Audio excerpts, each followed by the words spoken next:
Welcome to the SOAS China Institute Research Seminar. My name is Xiaoning Lu, and I am reader in modern Chinese culture and language here at the SOAS. As chair of today's session, I'm delighted to introduce our guest speaker, Professor Zhiguang Ying. Professor Ying is professor of international politics at Fudan University. His research spans Chinese modern intellectual and legal history, Marxist political economy, imperial history, and the modernization processes of the global South. His work is grounded in a strong theoretical engagement with the formation of the modern world order, especially as shaped by the dialectics of domination and resistance. Professor Ying's most recent monographs include A New World, Afro-Asian Solidarity, and the PRC's Imagination of Global Order. This was published in Chinese in 2022. And the Politics of Art, the Creation Society, and the Practice of Theoretical Struggle in Revolutionary China. This book came out with Brill in 2014.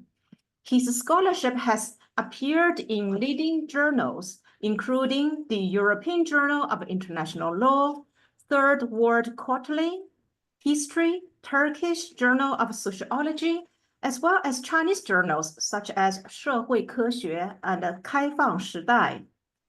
And today, Professor Ying will present a talk titled The China Confusion, Understanding Chinese Modernization in a Global South Historical Continuum.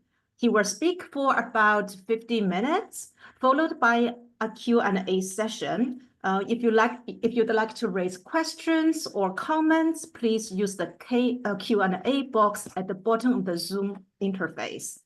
Without further ado, let me hand over to Professor Ying. The floor is yours. Thank you very much, Professor Lu. And it's a really, really great pleasure for me to be here. Not physically, that's a shame, but virtually be here and joining the prestigious SOAS lecture series.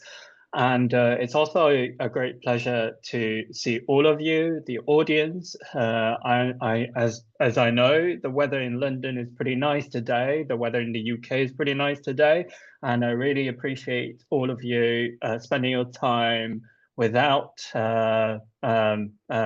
without the ability of enjoying the great weather outside and participating in this online event. And allow me to share my screen. Hang on.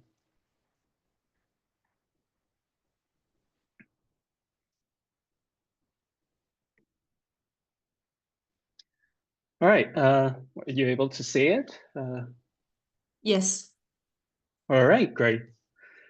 Now, the topic of today started, well, with a question, the China confusion. And what is China? That's the leading question. But I'm not going to take it as if from a defensive or reactive point of view, trying to clarify what exactly is China. Instead, I want to understand, taking an intellectual history perspective, where I want to understand the continuation of China's own ontology, its own worldview, and why there is a confusion in understanding China in the Western ontology. The conversation starts with this question, which is quite popular when I was a student. Is China a socialist country?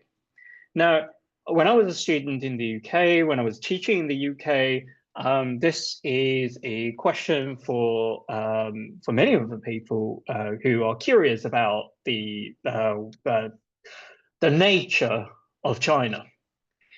To the left-wing scholar, as I listed over here, David Harvey, that answer is a no. China is not a socialist country, but instead it's somewhat a sort of amalgamation between authoritarianism and capitalist markets. But however, it is to the right-wing people, particularly nowadays, this is a quote coming from the Foreign Affairs, Kevin Rudd, suggests that China, right now, particularly under Xi Jinping, is a Leninist left-wing country. Economy, it's to the Marxist left, and foreign policy-wise, it's to the nationalist right.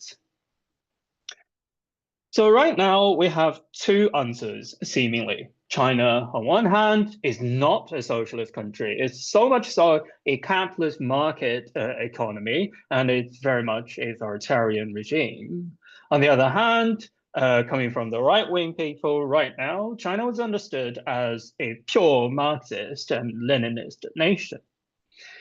It doesn't seem like these two people can agree on each other. Well, furthermore, it seems like the neoconservative people seems to have shared a more commonality with the with their counterpart.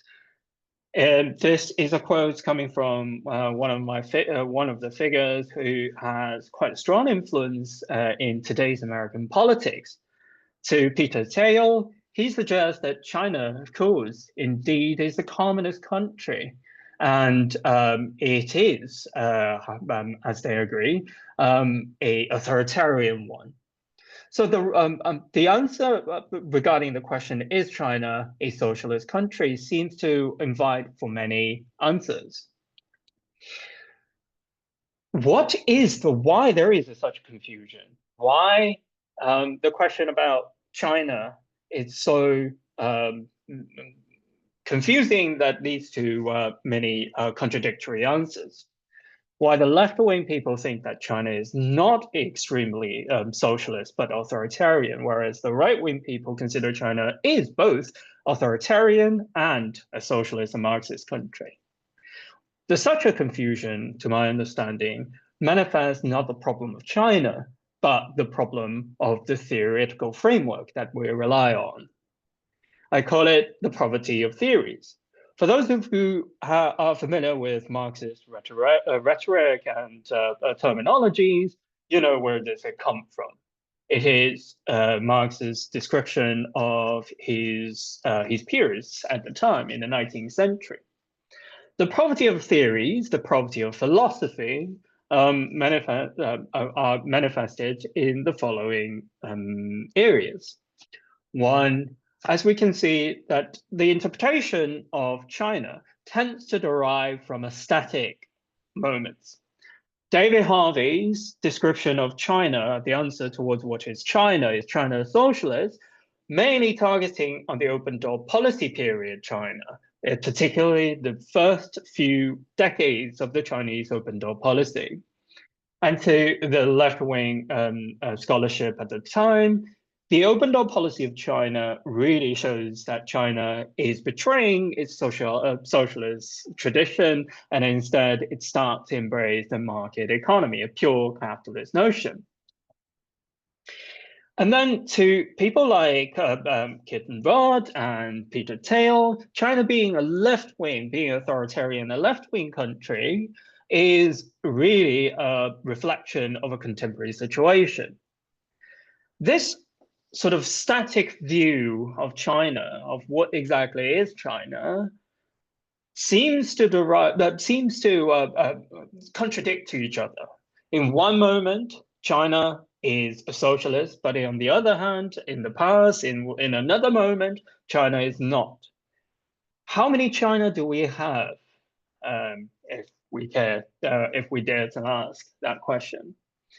So by showcasing that confusion, that theoretical confusion, what I want to argue, the first point that I want to argue is that the way that we understand the world, the order of things, or the nature of a certain subject tend to derive from a static point of view. And the only illusion we have for historical continuation is by aggregating those static moments together without narrating and providing the context information for the continuation of that subject through time. So instead, I propose that instead of seeing seeing a actor, a subject as a static aggregation of static moments, we should see the subject itself as a historical movement. Secondly, I want to propose that the existing framework in understanding the world order and China included, and also, of course, global south, which currently is a very exciting word, attracting many people's attention. The problem of understanding those subjects is a methodological one. We embrace on a methodological individualist approach and a fragmented approach instead of embracing a methodological collectivist approach. The difference between a methodological individualist approach and a methodological collectivist approach is manifested in one example. What is China in this case is understood as China in this case, in this question, is understood as a sovereign individual entity. It has no attachment towards its own past. It has no attachment towards the outside world. It itself has its own unique characteristic. In a way, the way that we understand in China is pretty much a replication of individualistic understanding of ourselves. We believe that us, me, the single entity, is unique, and it has some inherited characteristic that is only shared by myself. And any sort of interaction between me and the outside world will not change my nature, but it will be just a sovereign engagement between two subjects. But instead of understanding this world through an atomized individual, Marxism offers a different approach. It tries to understand the world as a collective, as an accumulation of relationships. So in this sense, I myself is the same person, me today sitting in Fudan, working in Fudan as a professor here, is the same person as me 20 years ago as a student in the UK. But the difference is I move through time as a continuum. And that reflects one of the keywords in the title, a continuum.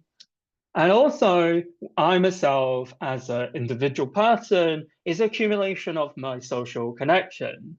So I'm not only just serving a role as a professor in the Fudan, as someone's professor, someone's teacher, but also I'm someone's student, I'm someone's father, I'm someone's husband. That sort of accumulation of social relations really defines who I am, how should I interact, and how would I interact with the world. So that is a methodological collectivist approach. And to derive from that notion, I would argue that instead of understanding the world through as a combination of atomized sovereign individual, we should understand the world as an accumulation of social relations.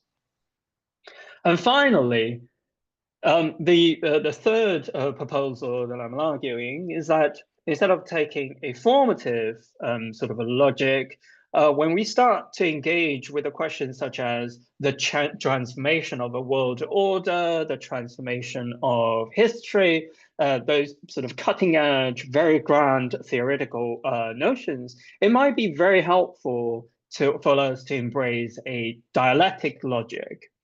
Formal logic is useful in understanding mid or micro level issues, such as the institutional interaction within a small institution or the relationship between subjects when they're in a sort of a controlled environment. But when we come to the grand narrative, the grand theory aspect, the theory where the areas where how the world order will move around or move about, what's the transformation of time and how it influences our current world. This sort of ground theoretical narratives would require us to understand it through a relatively more sort of fluid notion. A dialectic logic might apply here. Now, with those three proposals or sort of premises cleared away, allow me to move on with a sort of more substantial, more concrete example.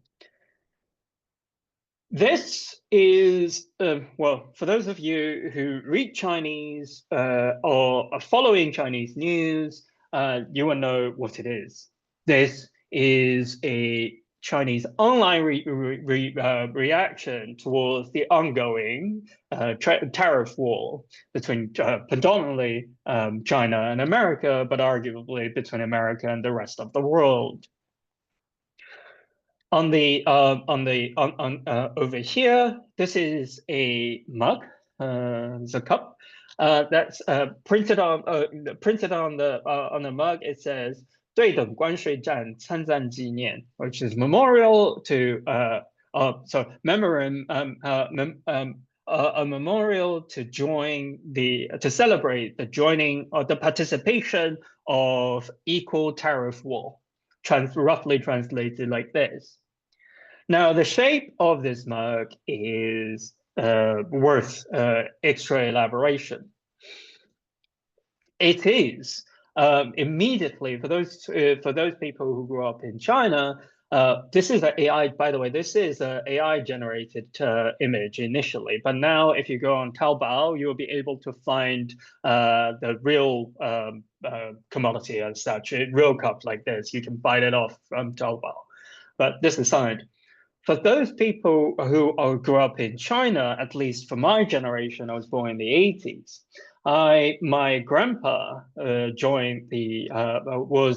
involved in the in the Korean War on the China side, and to me, I grew up by recognizing this type of cup, this type of mug. But instead of saying 对等关税战, the equal tariff war, it prints on here the Chinese voluntary army.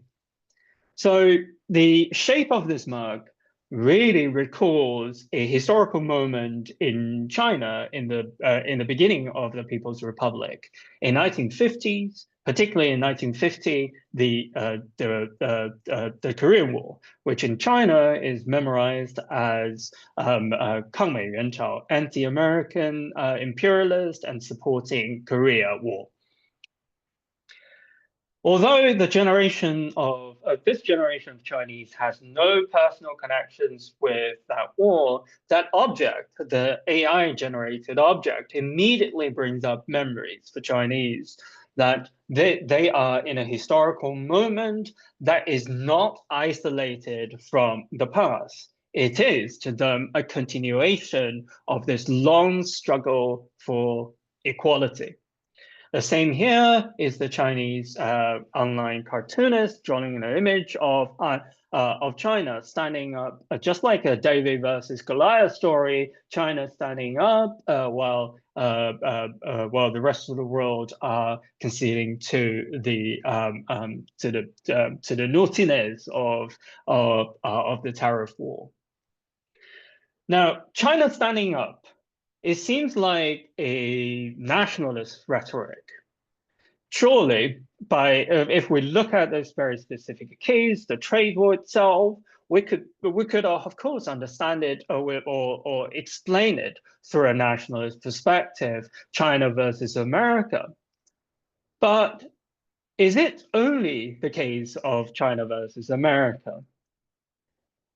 Shall we understand this historical moment with a different sort of ontological contextualization?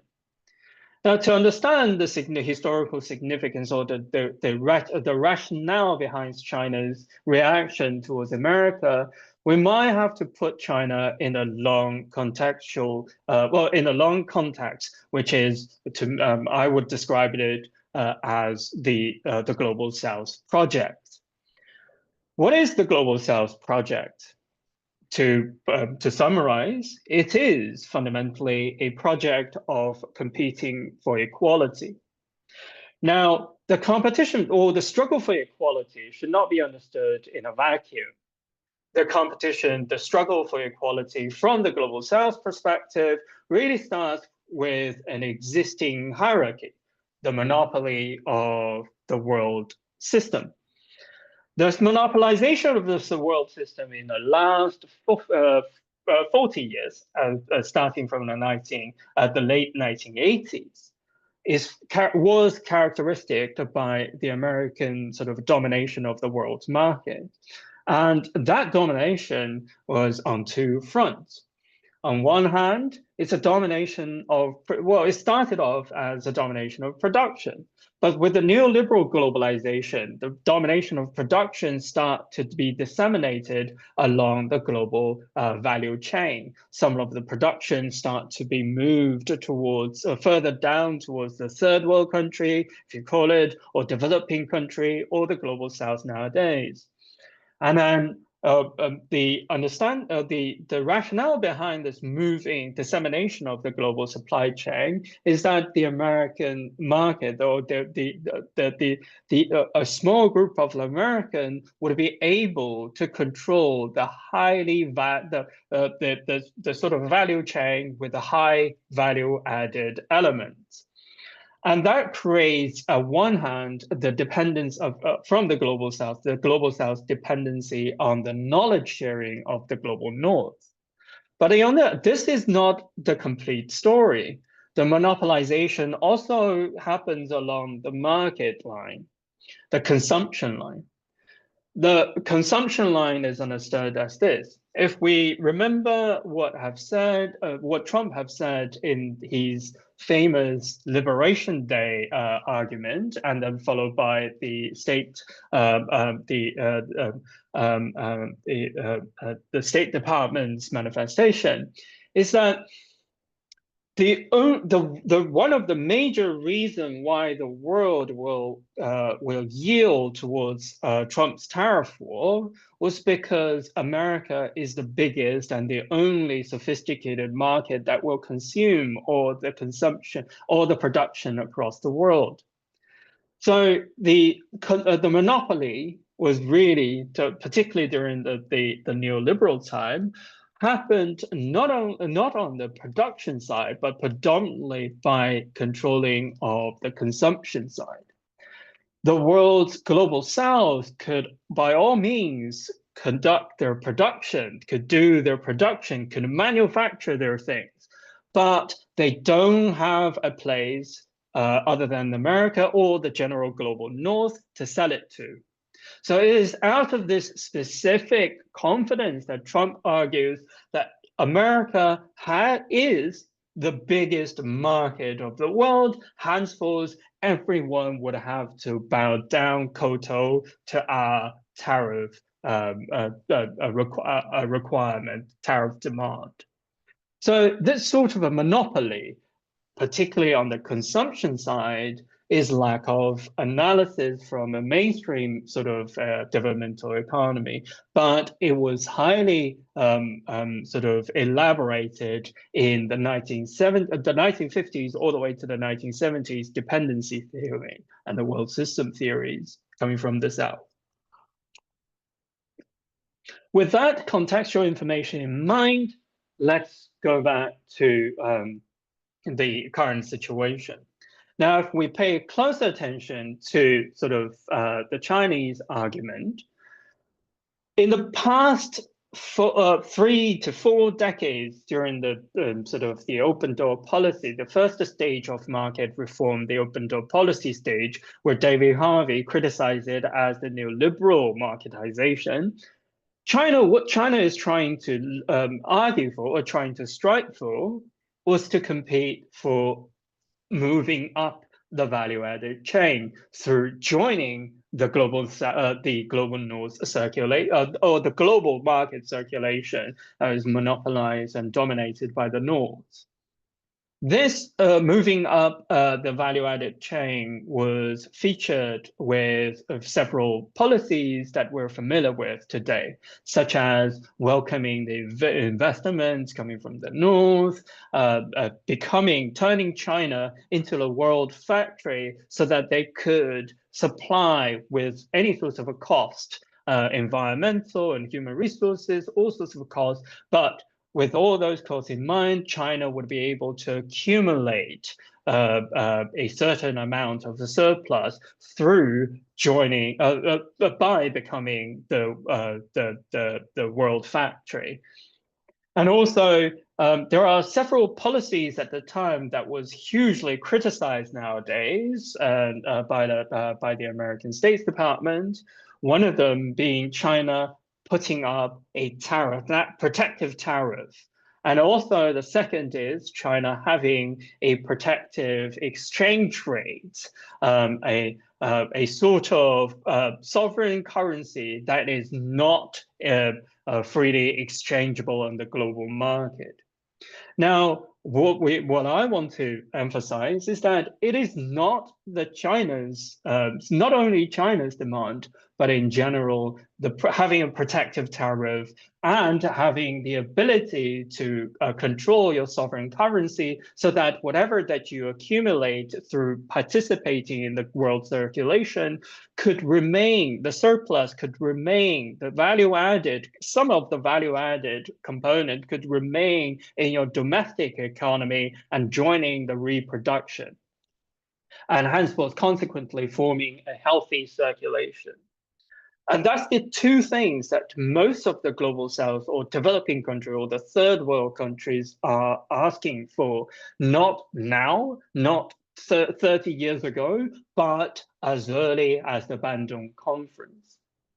So here it comes one of my my argument, suggesting that to understand China, we shouldn't understand China in an isolated vacuum. We shouldn't understand China as if it's a unique thing, it's a unique entity.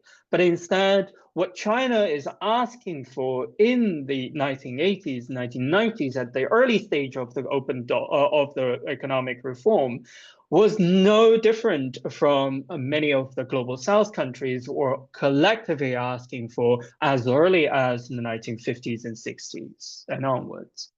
Here is one of the timeline that I just copied from 2023 BRICS Summit. Unfortunately, that website was offline, but so I can't really put up the link here, but fortunately I managed to copy that very interesting timeline. On that timeline, because of the cosmetic issue, my computer automatically cut off the beginning part of the timeline, but you just have to trust my word for it. The beginning of this timeline started from 1955 Bandung Conference, and it's a depiction of the genealogy of BRICS. Instead of, they do recognize, all the BRICS countries do recognize that the BRICS started off from a global north notion, a Goldman Sachs idea that those emerging economy could be grouped together and having a catchy name. But once they start to embrace the notion of BRICS, they immediately start to trace their genealogy back to a history that they're familiar, that they are all sharing, which is the genealogy of the Bandung Conference, the genealogy of the collective struggle for equality from the global south. So once it is being traced back to the 1950s, the Bandung Conference, in 1964, the Non-Aligned Movement, 1970s, the new international economic order, once it has been put back into the long historical genealogy, we start to realize, wait a minute, calling for nationalization of economy, calling for autonomy, calling for cooperation at the same time, and calling for knowledge transfer, calling for protective tariff. All these notions, all these policy requirements, they are already formulated as early as the 1950s and 60s in the context of the third world striving for their own modernization and development. So henceforth, by saying that China is unique in this case, sort of isolated from a long historical genealogy, and consequently miss the theoretical potential that this struggle has. Instead of asking why China is so special or why China, or understanding China as a unique miracle, we should ask the question that how China, as a developing country, as a economy that started off with an agricultural economy, managed to achieve its development regardless of the existence of a structural structural hierarchy. So with those long historical narrative in mind, we zoom into understanding what is China doing at the moment. Here are several proposals that China repeatedly emphasized in recent years. China argued that its economy is people-centric rather than capital-driven.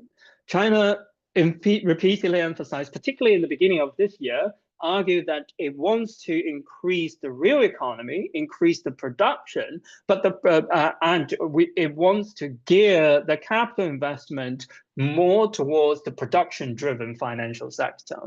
It also wants to increase its consumption, but it emphasized this is production-driven consumption. And in the just in April, if we pay closer attention to the Chinese national news, we'll also notice that in addition to focusing to arguing for consumption to boost the domestic consumption, there is another economic policy that drives the attention of the central government and of course the national media, which is the agricultural and rural modernization.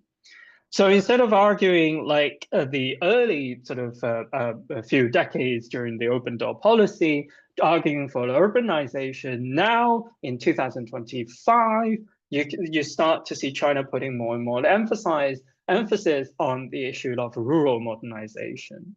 And in addition to that, we want to argue that we want to incorporate a dual circulation. So not only just making China into a production-driven areas that attracts global investment, but also China wants to argue that it wants to become an alternative point for the world's production to sell to. And that became a diversification of production-driven consumption. Where do those ideas come from, you might ask? Now, we always criticize that, or at least based on what I have quoted in the beginning of this PowerPoint presentation, David Harvey's criticism of China is that ever since the open door policy in the 1980s and the 90s onwards, China has completely embraced the neoliberal economy notion. It seems like this is a concrete argument.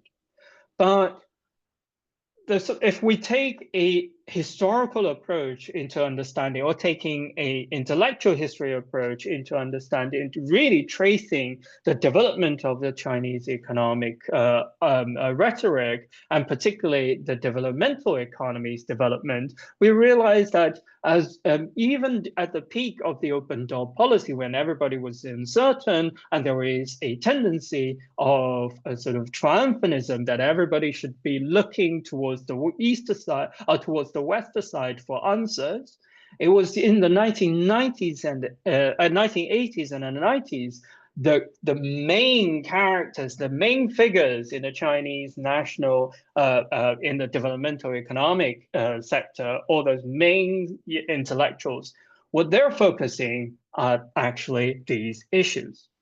One of the theses they're focusing on is modernization under the structural problem of a combined and uneven development in the world market.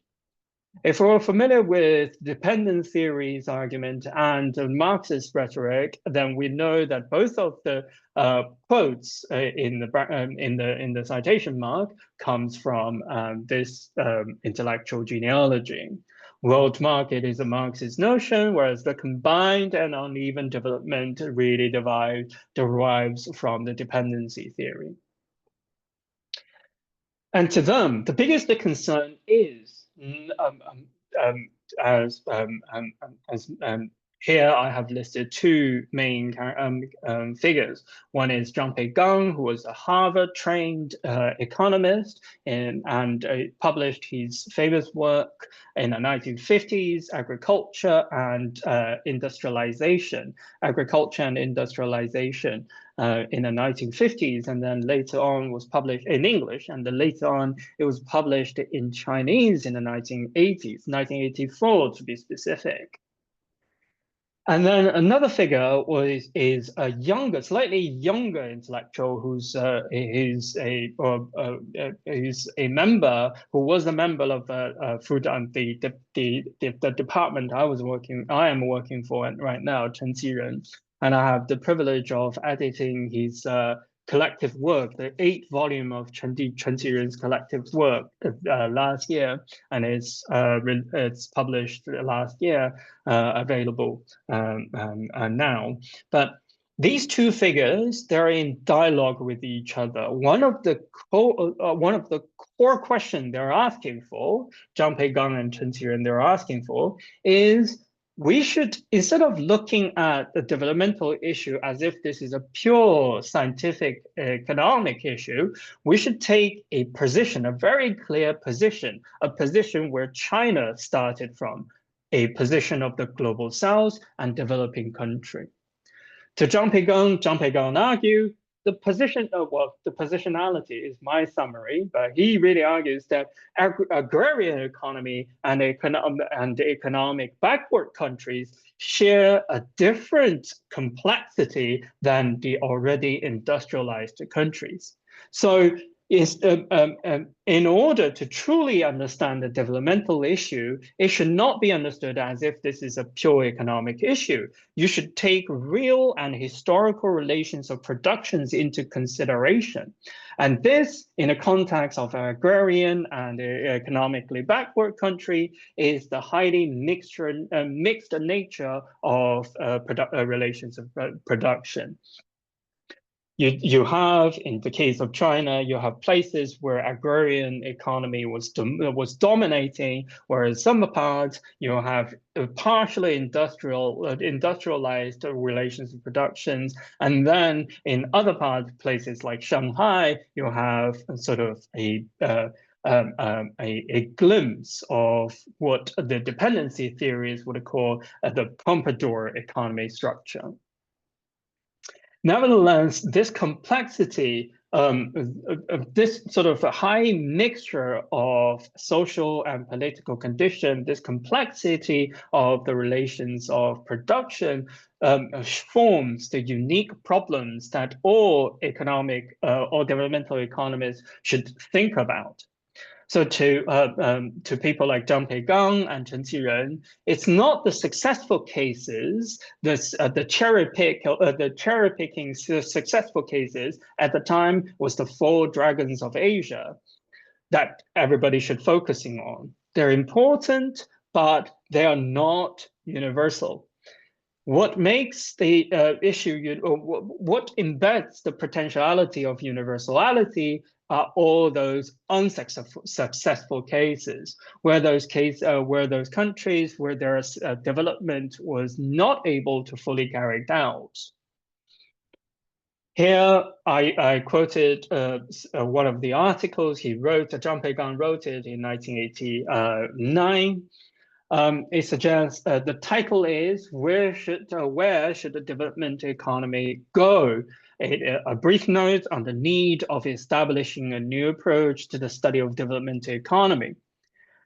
The first section, for those of you who are not reading Chinese, here the highlighted bit is the first section. It's the title says, including, we should expand our areas of our subjects of study, including developing socialist country, the developing world in general.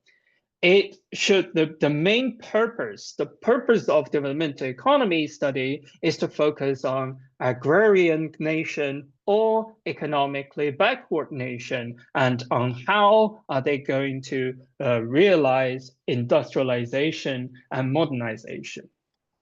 all those successful cases, like the four dragons in Asia, they are good examples. However, they are after all, they are small in scale, and demography-wise, they're small. And also in places like Singapore and Hong Kong, they're predominantly urban economy without a substantial rural and agrarian economy. Although they have manufacturing industry, but their economic development mainly relies on trade, particularly export. And handfuls, they highly depend on the world market. And then, but instead, the dominating nations, the large amount of nations in the developing world are India, Pakistan, Brazil, and China. They are large in size, they're diverse in population, except Brazil. All those above mentioned nations, their GDP is extremely low. And in their process of modernization and industrialization, it is very hard for them to take off and transform. What is the reason? So stating in this very early 1989 paper, Zhang Peigong suggests has already coined the focus, the centrality of the economic development study in China. It is to study the backward country, how the backward country in existing hierarchical structure could achieve modernization. And to him, he traces his own genealogy, the academic genealogy, back to Marx. And he says the truly systematic development economic work is Marx's Das Kapital, published starting from 1867. He emphasized that the industrialization he used in his work is not only focusing on machine industrialization in heavy industry, but it should also focus on agricultural modernization and industrialization. And henceforth, the study of modernization should include industrial development and agricultural transformation. And in summary, he said, he repeat this point. In summary, industrialization should include agriculture and industry, and it should include mechanization and modernization. In fact, if we do a little search on the publications in that time in China, published in Chinese, we'll see that the focus, the attention towards, the academic attention towards modernization and industrialization is ever growing. And the sectors that they are focusing, all those articles are focusing on, the predominant sector is actually the agriculture economy. And this is not only the case of 1980s onwards, this search includes 1950s, publications starting from the 1950s, as you can see. So starting from 1950s, China's focus is on how to transform China, how to modernize China when China started off as an agricultural economy, not as an industrialized one. And another person that I have quoted in this work is Chen Qiren. To him, his significance is that as early as 1980s, the late 1980s, the Nanbei, I'm referring to this work, Nanbei Jingji Guanxi Yanjiu, the study of the North-South economic relations. It was published, and it was written in the late 1980s and published in the 90s. But the ending, Chen Qiren used this phrase to end his whole discussion. He says, historical materialism will eventually and inevitably eliminate the North-South economic divide. This answers the question of why Chen Qiren studies the global North, the global South divide. To his understanding, the study of the global South in 1980s, when everybody was paying attention to the, well, supposedly paying attention to the global North, is that the study of the global South issue is highly relevant to China. And it also provides a teleological reason for the development of China. The development of China is not to replace the global North, but to structurally eliminate the North-South divide. And in order to eliminate such a structural inequality, we can not only just focusing on the economic development itself. Instead, we should look at how do we transform, as he said, the old relations of production and then start to think about development in a comprehensive, systematic, dialectic, and or in all the Marxist way.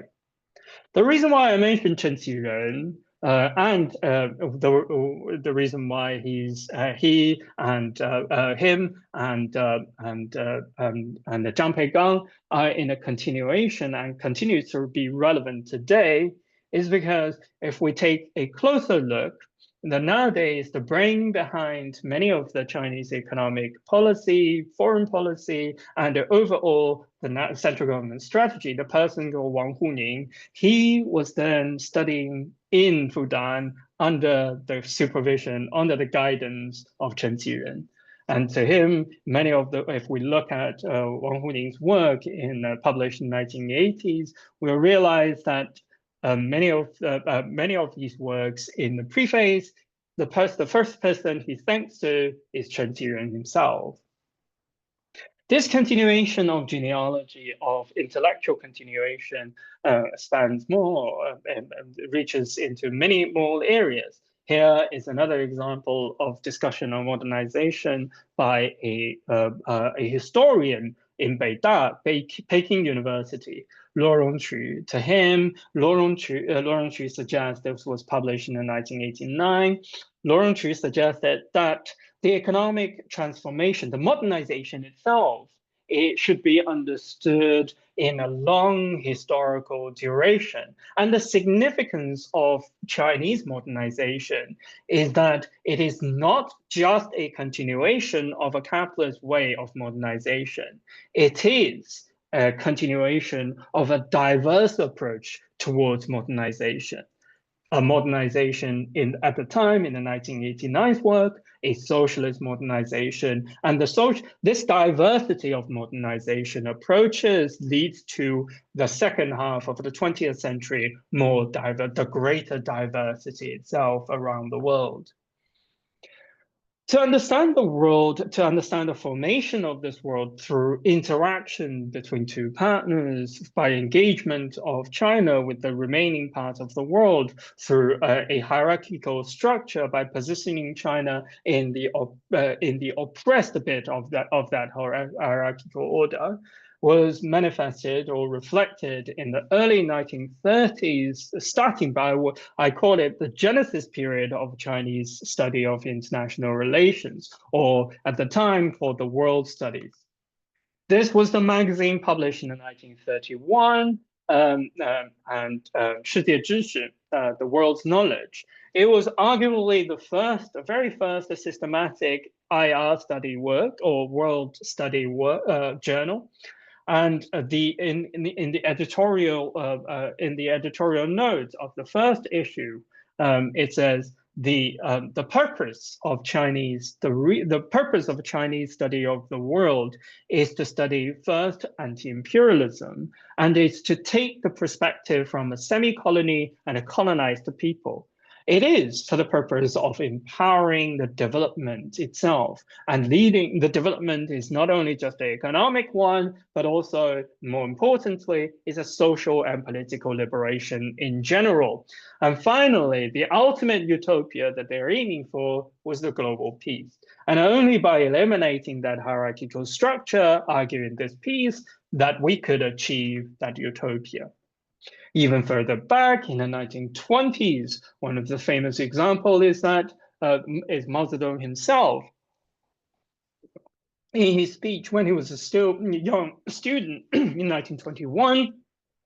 He made a speech in Xinmin Xuehui, suggesting that we are the purpose, the ultimate purpose for us to study the world is to transform China and the world, or to transform the world with China in it. However, this transformation cannot happen simultaneously, because we understand, we live in China, we understand China, and primary concern is China. So henceforth, China serves as the handle towards the transformation of the entire world. If we are only focusing on the transformation of China without looking into the transformation of the world, then such a transformation, argued by Mao Zedong, would be too narrowly minded, henceforth hindering the entire world. Arguably, this long genealogy traced back into 1920s continues on to nowadays. I was trying to summarize what I have said. In the first sort of I almost used up the entire time. Sort of the first 30 or 40 minutes is that the open door policy in the 1980s of China should not be understood as a sudden and abrupt moment that is completely different from the past. Instead, all the people who were involved in this open door policy, this transformation, ranging from intellectuals to the politicians, are heavily involved in the long genealogy of nation building started as early as 1950s. And this nation building of China, this nation building process of China, this modernization of China, is not a China-only issue. It has always been in the context of a long struggle from the global South. One of the examples here is this report. The report of the South Commission, which was published in 1986, commissioned by the United Nations. And this was published a couple of years after the famous Brandon report, which famously coins out the term the North-South cooperation dialogue. But instead of, in comparison to the Brandon report, which was predominantly dominated by intellectuals, well, either from the global North or dominated by the global South ontology, this work was produced by the global South intellectuals and political leaders. In this document, The Challenge to the South, it suggests that the South is a continuation of the aspirations as early as the Bandung era.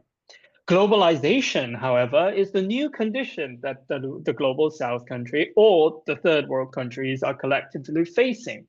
It is the new international socio-economic condition and a political condition. So henceforth, the consideration of the liberation of the South should not be taken out of its own context. At the time, the context of globalization. And North-South, as well as the South-South corporations in this case, are equally important. National sovereignty and subjectivities have to be respected, and the non-interventionist principles should be closely monitored. However, with all those demands in hand, with all those aspirations in mind, the global South countries continues on to face the challenges. For example, the South-South cooperation remains to be a beautiful idea, but in reality, as I suggested in the beginning part of this talk, the global South could engage with the North by becoming their factories, becoming their raw materials providers. But the global South development cannot happen without selling their produce to somewhere. And that somewhere, as arguably even until today, continues on to be the global North. So henceforth, the South-South cooperation, without breaking the monopoly of consumption, monopoly of market, it will not be a healthy circulation. It will continue to remain as a beautiful aspiration. So the challenge continues on even in the 1980s. It's the same challenge faced by the Bandung generation in the 1950s. And this was not, well, if the whole story ends here, it becomes a very pessimistic narrative. But instead of embracing pessimism, we want to argue that no, there is possibilities to move forward, to break up with that dependency without breaking the continuation of the Global South aspiration. In this group, interestingly, you can notice that there is a Chinese participant here, Chen Jiadong. If you can see on my screen where the arrow points, Chen Jiadong is the Chinese participant member in this in drafting this report. But at the same time, Chen Jiadong was leading the delegation of China in Brazil to negotiate the China's joining of GATT. So on its surface, it seems like Chen Jiadong, the person who is in charge of the dialogue of North-South cooperation, at the same time bears the concerns of the South-South cooperation. It seems like this is coming from, there is a utilitarian explanation to it. China wants to to bridge the two. China wants to get the benefit of both sides. We could, of course, argue in this way, but if we look a step closer, Chen Jiadong himself was a member, was an attaché, was the secretary to Zhou Enlai during the Bandung Conference. And Chen Jiadong, himself personally experienced the Bandung era and China's aspiration to join the Third World Liberation Movement and to react towards the Third World aspiration. But at the same time, Chen Jiadong is the father-in-law of nowadays Chinese Minister of Foreign Affairs, Wang Yi. So now we have two genealogies, two personal connections that connects today's current leadership, members, important figures in current Chinese leadership, with the long genealogy of the Global South aspiration for modernization and the long Chinese development of modernization. To summarize, to give a theoretical summary of what I've been discussing. What we're trying to do here at Fudan, myself and my team, we call it International Order Research Team, Research Group. What we're trying to do is to really theorizing for the future by utilizing the materials that are neglected or buried in the not so long ago past. We want to understand that the transformation of China not as a unique case, but as a component in the long struggle for liberation and equality from the Global South. The ontological framework we're embracing is Marxism, of course, the Marxist political economy. We want to use the notion of world market to argue, to suggest that the inequality and the combined and uneven nature in the existing globalization. But we also want to embrace the a different utopia, a utopia that a cooperation and equal existence would be possible. And the gateway towards theorizing the future is to understand Chinese development as a global South case. Considering that I'm quickly running out of time, I'm gonna jump forward to some of the niche issues, specific issues that we're trying to focus on. One of the premises that we started off with is that the Global South has some shared issues. On a theoretical front, the shared concerns is modernization and different modes of development and world ordering thinking. That's a theoretical development. But those commonality does not negate the differences on some practical issues. On a practical level, the global south, we want to argue, or the hypothesis is the global south, or arguably the entire world would aspire to, is to how to develop under the condition of a very highly unbalanced, unequal global order, and how to realize how to put in practice a high quality development, and of course for the global south and north alike, how to reduce and eliminate inequality. And then based on this on the framework understanding, we further zoom it down to the ideas of modernization in the global south, from the global south perspective. As we can see, on a broader sense, the global south, one of the shared concerns for at least many of the global south countries, practitioners, politicians, they want industrialization of some form, a modernization of their productivity, the modernization of their traditional agrarian society, and at the same time introduced a bit of industrialization into their national economy. And of course, after that, the broader sense, modernization also means industrial transformation of all of the relations of production. And narrowly defined, all these issues are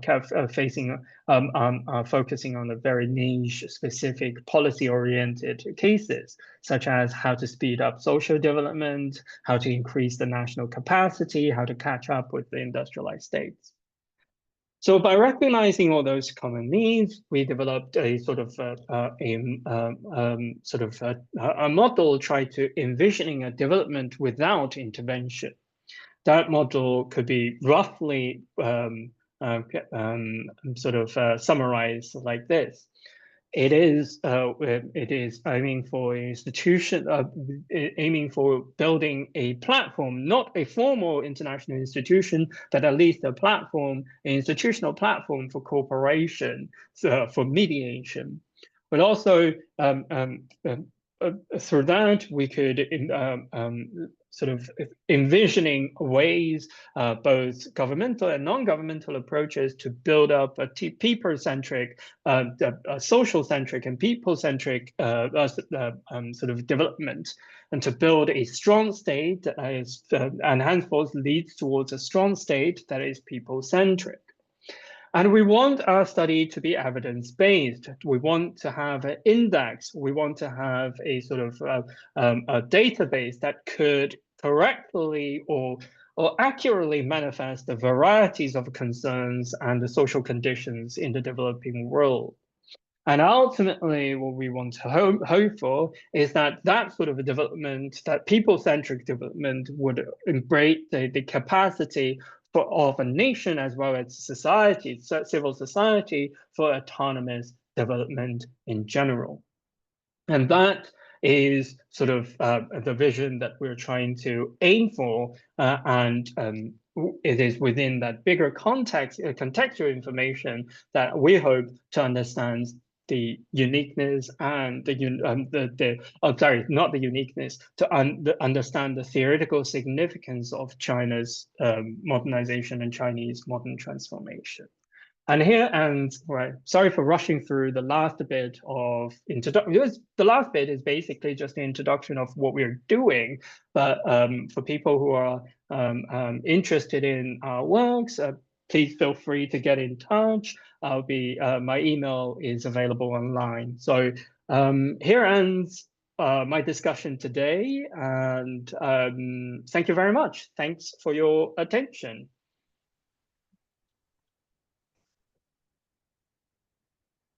Thank you so much, Professor Ying, for this very rich and informative presentation.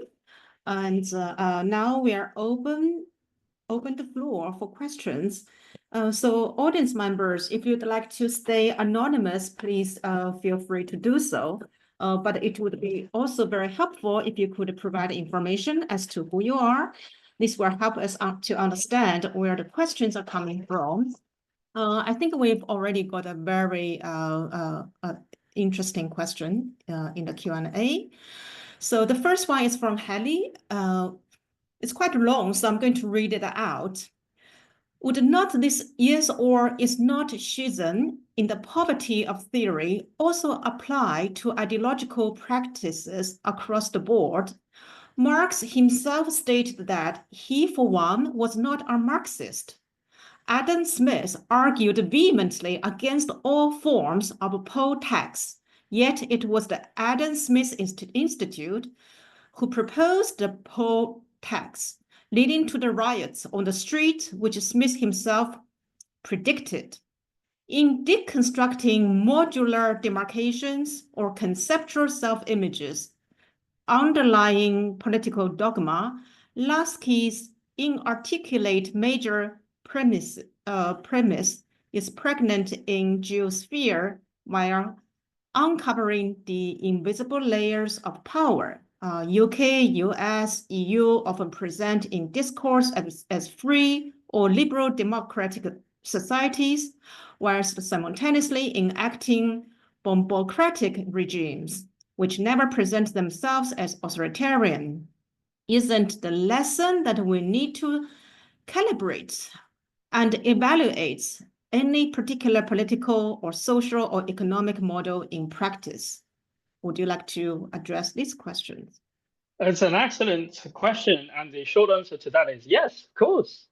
Marx himself, in responding to, for example, people like Feuerbach and people in France who call themselves Marxists, stating that I'm not a Marxist. If this is what they think Marxism is, then I'm not a Marxist. This is what Engels says anecdotally, reacting to those self-claimed Marxists.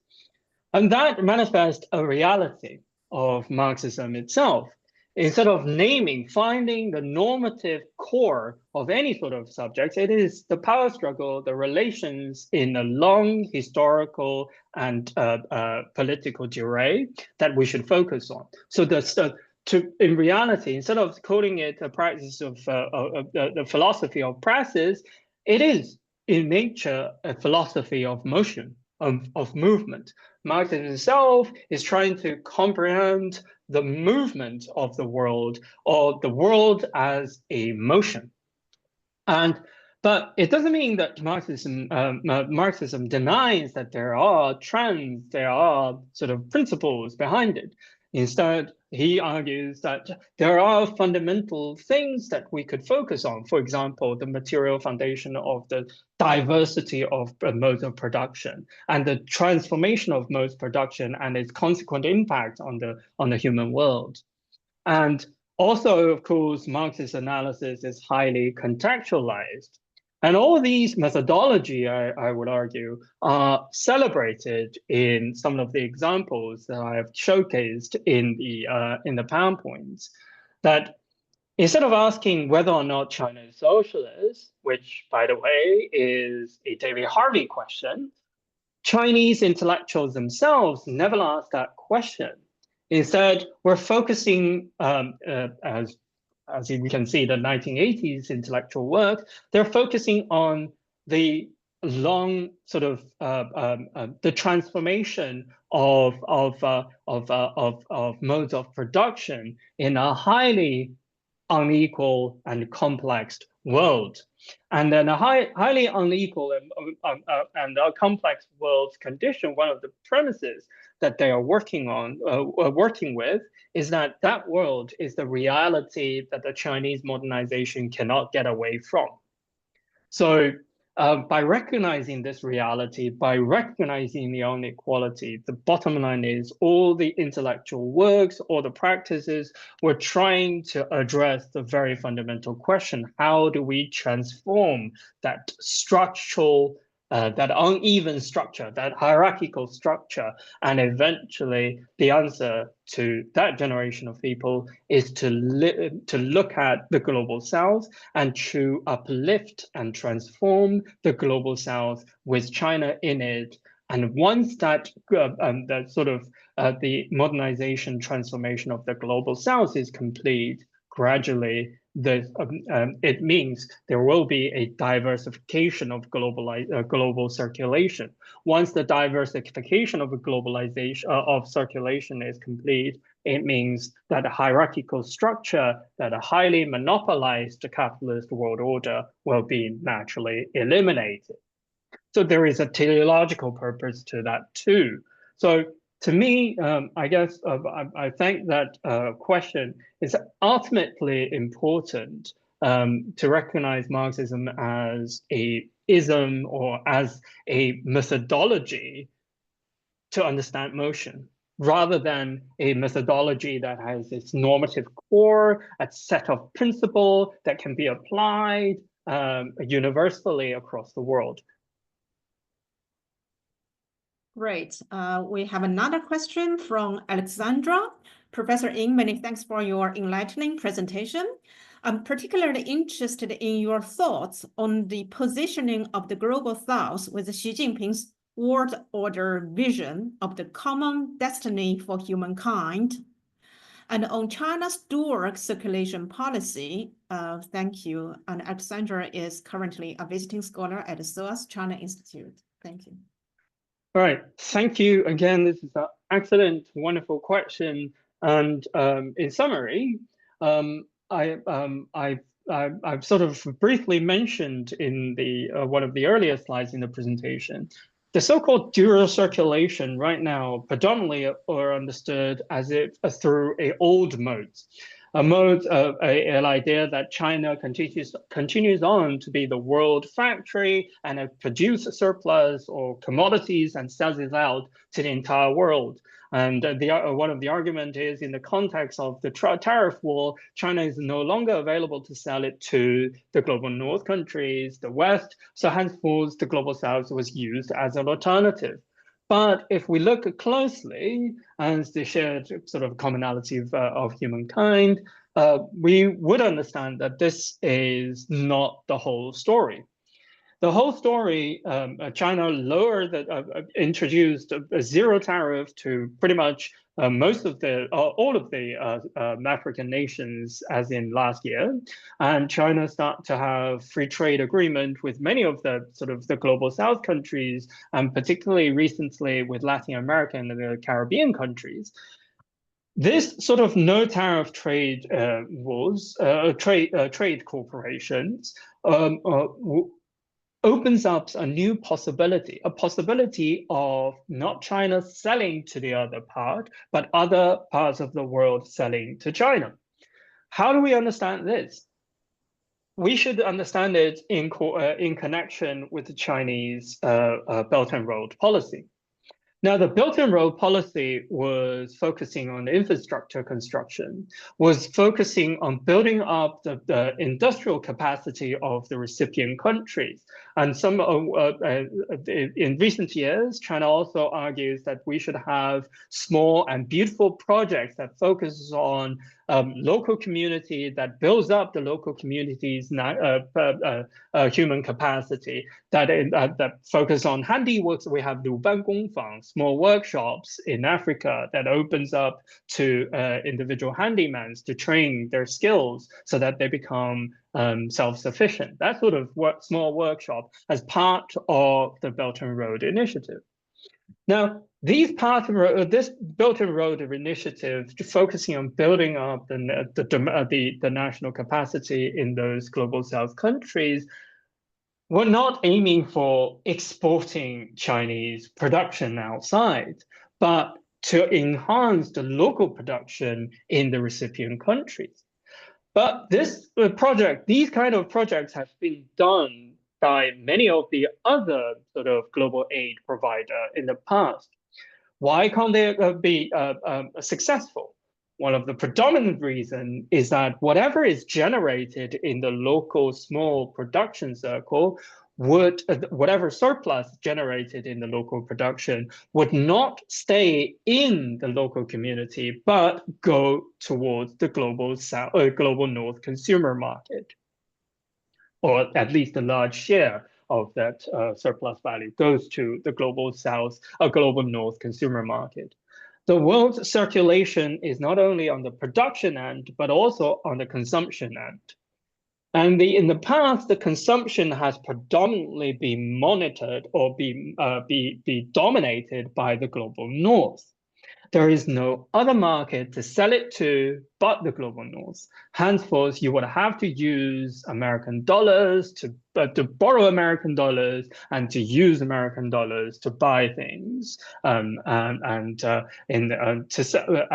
once you sell things with American dollars, sell things to the global north, you get American dollars as your payment. And then with that payment, you would have to either invest it in the bond market of the global north, or invested in fancy sort of luxurious items or real estate market in some major cities, London, New York, or Paris alike. So the circulation was still singular. The circulation was one directional. It's still monopolized.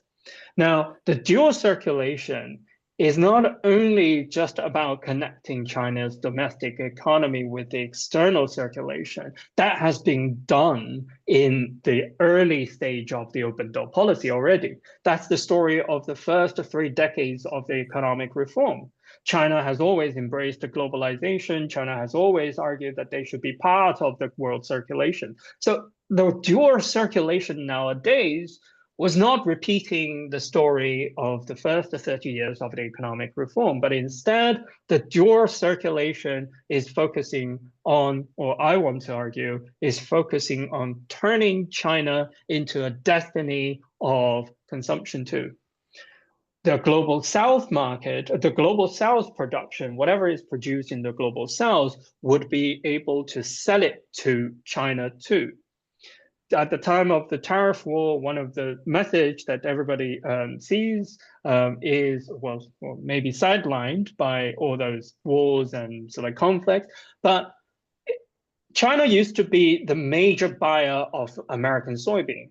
But with the coming of the tariff war, China the major seller of soybean to China became Brazil. So diversification of market happens as a happy consequence of this tariff war, not as sort of China bluntly saying that I will reject American soybeans. It's by Americans stepping out of the global circulation, by Trump's policy stepping out of the global circulation, China immediately start to embrace the possibility of having a global south, more healthy, and more sort of sustainable global south circulation. And I think that invites further theorization and more analytical attention. Thank you for your answer. I think as a cultural study scholar, I have my own question. Because you suggested that China's modernization needs to be considered, in relation to Global South project. And I also see your presentation, you mentioned one of the key dimension is the world order thinking. So for me, the Global South project involves decolonizing knowledge production system. So I'm just wondering, because when you started your career, your very first monograph is on the intellectual history in China. So I'm just thinking about what kind of intellectual history or intellectual ideas from Global South, not necessarily from China, can help us to reconsider, to envision the Global South modernization project. I mean, you mentioned Xi Jinping's 人类命运共同体, the common destiny of the humankind, but for me, it doesn't really propose a methodological vision. So I'm just thinking about, from intellectual history perspective, what kind of intellectual indigenous knowledge systems we can draw inspiration from? Thank you. I mean, thank you very much. That's an excellent question that addresses to the core of what is quite popular nowadays, this Chinese autonomous knowledge system, if you call it 自主知识体系. To me, as I embrace one of the fundamental premises that Marx has proposed. We are inevitably in a globalized world market. This is an inevitable trend that we cannot go back into the past. So under the current condition, whatever is modern is globalized. There are shared sort of terminologies and shared problems, shared concerns, and shared languages. For example, English is the common languages that we're communicating. It is futile to imagine that there is some sort of indigenous knowledge system to go back to that will go past the world reality of the world market and suddenly become something that everybody should embrace on. There is no material substance for the circulation of those so-called indigenous ideas. But it doesn't mean that there is an end of those indigenous ideas. Instead, instead of making a difference between indigenous ideas and whatever is global north ideas or colonial knowledge, whatever that we call it, I think a Habermasian sort of approach would be welcomed here. Although I'm personally not a Habermas fan, but I think intersubjectivity notion could be welcomed here. That is, actively, by finding all those materials, finding all those intellectual resources, materials that is indigenous or rooted in the relevant cultural and historical context, we find the conjunction between those ideas and the modern conditions that we're all facing in. So those ideas becomes one of the collective resources that we could all embrace on. Instead of just embracing a sort of cultural relativist approach, this idea is beautiful, let's just stay with that. We should instead mobilize those ideas as practices to use those ideas to react towards the common contemporary condition that we're all sharing. We need to, as I would strongly argue, we need to recognize there is some common conditions that we are all facing. This continues to be the case, which is the combined and unequal development. So regardless if it is Chinese Confucius thinking or Chinese Buddhist or Hinduism, whatever thoughts that comes from whatever corner of the world, these intellectual materials needs to be mobilized and react towards a shared condition. And this later on, once we start to react towards our shared common condition, it becomes a shared common destiny for the future. So the common destiny is not necessarily referring to anything, it's not only referring to experiences in the past, but more importantly to me, it is projecting towards the future. And it is highly focusing on a philosophy of praxis. We need to work on it, gearing towards it, henceforth, we need to create the common destiny in the due process. Great. We still have more questions. So if you could briefly answer them, that would be great. So the first one is from Emma. So Emma wrote, thanks for sharing your precious insights, Professor Yin. I work on China's media narrative within and without China, and I would argue that the journalistic discourse that I analyzed on, for instance, AI and technological development, sounds to me like almost a global north discourse, very much centering on the renaissance of China in the face of Western powers. There are also elements of concern for reaching global equality, but I feel that the rise of China and the proposal of a Chinese model argument is stronger. How do you feel about that? I agree. And I think, in principle, I do strongly agree with your observation. To me, the media narrative, or at least the predominant media narratives that we can see in China, are still gearing towards or still based on an ontology that was largely produced in the past few decades, the global north narrative. The sort of among the this what I'm referring to is among the general public, and of course you could argue that some of the state-owned media, the materials published on state-owned media,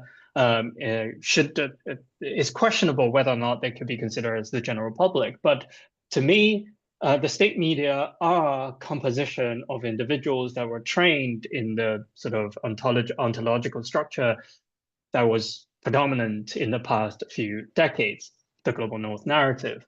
Whether it's the economic narrative or the IR narrative, all of these seems to revolve around big powers, power struggles, all those common sort of terminologies that we are so fed up with in the past few decades. But this doesn't mean that this is the only rhetoric, or it seems to be predominant, but interestingly, the predominant narrative might not just necessarily be the only narrative in existence. So henceforth, instead of just looking at the common narrative on the national media, on the Chinese media, it will be equally important or useful to look at the diversity and alternatives existing in the ecosystem of Chinese media.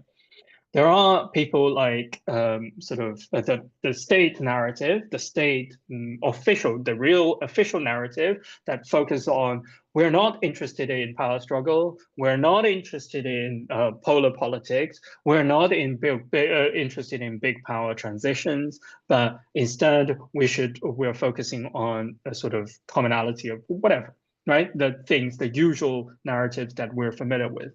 But also at the same time, to me, as a person who returned to China, I actively see that my engagement in discussing the subject, in participating in the discussion, in answering the question, what is China, what is China's future, and what is the global south, what does global south mean to China, and what's the relationship between China and the global south? All these questions, as long as I'm actively getting involved, engaging in the discussion, I'm exercising my philosophy of practices. And henceforth, I'm extending my sort of influence in the general public discussion.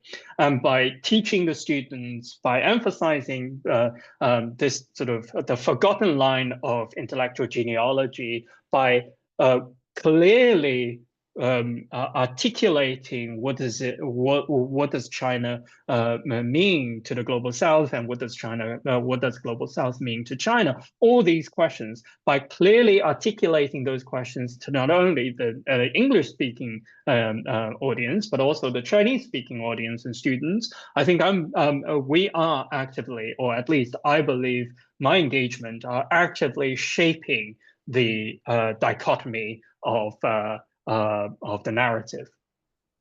Okay, so our last question comes from Nikita Sood from Oxford University. I generally agree with your framing of the global south. Could you comment on south within the south, south in plural, countries and regions that continue being exploited by emerging economies like China or India? For example, for resources like coal or sand, if we think about Inner Mongolia in China or Jharkhand within India or parts of Indonesia, I'm not suggesting that the South should represent a good boys club. I'm suggesting that a global order with a prominent South will not be as equitable as you seem to suggest. Any comments or feedback? Thank you very much, Nikita. And I'm really, really looking forward to see you in person in Shanghai in July. And I enjoy reading your work on the Global South, and I do recognize that your comments on the diversity within the Global South, which interestingly is also a common sort of a intellectual trend in the study of the imperial history nowadays. So the imperial history nowadays in the English-speaking world, asking us to look at the oppression within the Global South.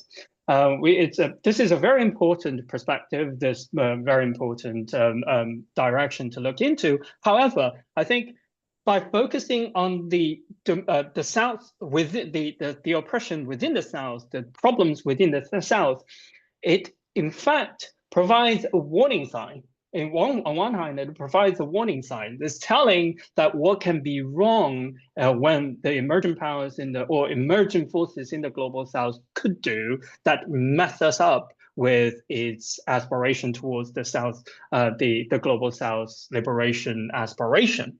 So it is healthy in this sense. It is healthy by warning that there could be potential that those countries could do wrong. So bear in mind. And it also functions in this way. It also functions as a restraining forces to sort of a reminder to all those nations that hey, don't forget your commitment towards the global South's aspiration.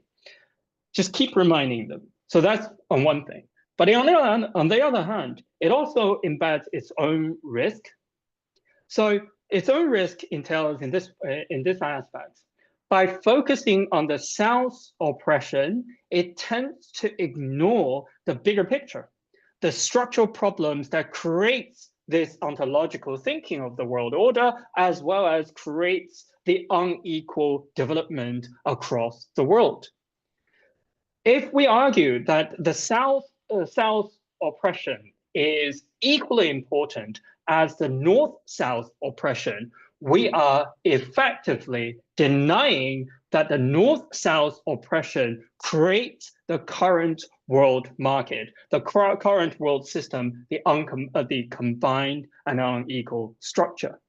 And deviate by overly emphasizing the South's oppression, we deviate the major attention towards the bigger world structural problem. And that, to a Marxist analysis, would be omitting the primary conflicts by focusing on the niche conflicts itself. I'm not saying the niche conflicts are not important. It's equally important. But I think the niche conflicts or the South-South conflicts need to be understood in a bigger context. If we are missing the bigger context, the world, the combined and unequal development, repeatedly emphasized by the dependent theory, we are going to end up with a doom, with a pessimistic understanding of the world, i.e., the world has no end. The world has no way out. The only possible future for the world is to repeat the hegemonic hierarchical world order. One hegemon decline and another supersede and taking over that position. There is a historical circulation of human evolution. There's no future.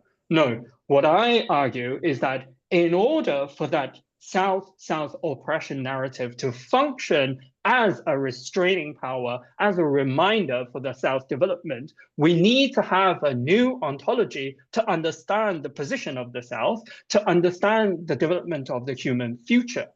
Without that optimistic understanding of the human future, the study of the South-South cooperation, the study of the South-South oppression will be equally pointless. Great. Thank you so much. I'd like to thank our audience member for your active engagement and for your excellent questions. Unfortunately, our time is up, so I have to wrap up here. Finally, I'd like to thank Professor Ying one more time for your thought-provoking talk. And I really treasure this opportunity to have very engaging dialogue with you. Hopefully, we can see you in the future in person. Thank you. Thank you very much. Bye, everyone. Bye. Oh, there is another question. So about the sort of after the revolution scenario. I guess the short answer to that is, I guess no one can see the future. We just need to trust it. Otherwise, there will be no hope for humankind. Excellent. Great ending words. Okay. Bye, everyone. Have a good day. Thank you. Bye-bye. Bye.